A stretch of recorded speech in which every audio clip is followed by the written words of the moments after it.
Jennifer Gibson, a staff attorney at Reprieve, author of the new report, You Never Die Twice. First of all, Jennifer, why that title, and talk about your main findings? I think the title is quite self-explanatory for us.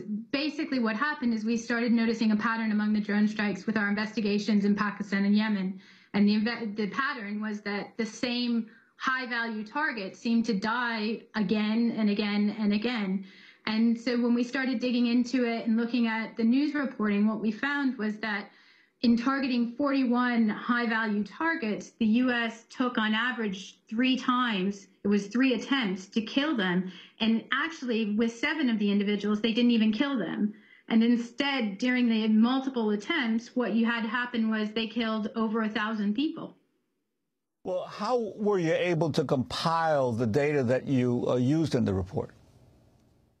So what we did is obviously the drone program is covert. The U.S. government, despite repeated promises of transparency, has refused to discuss the program on record in any sort of detail. So all we had to rely on were public news reports. But those public news reports are often fed by intelligence officials, either American, Pakistani, or Yemeni, and it is often those officials who leak the name of the target as either being targeted or killed in the strike.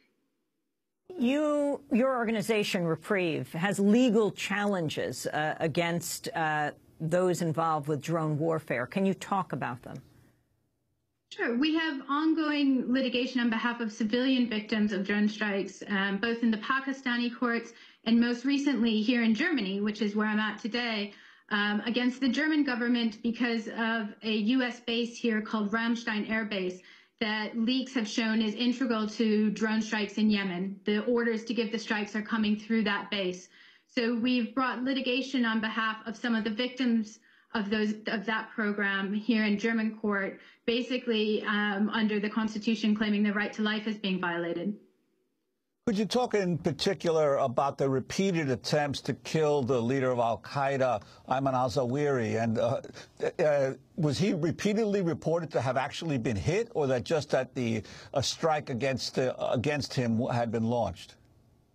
So Ayman al-Zawahiri is quite a disturbing case because in 2 attempts to kill Ayman al-Zawahiri, 76 children lost their lives. In total in Pakistan, in attempts to target these 41 men, 142 children have lost their lives to drone strikes. In his case, he was targeted and missed on 2 different occasions. He's still alive today. And there are others that are perhaps even more disturbing. You have a man by the name of al-Masri in Pakistan who was targeted 3 times, killed there were 120 people killed in his place.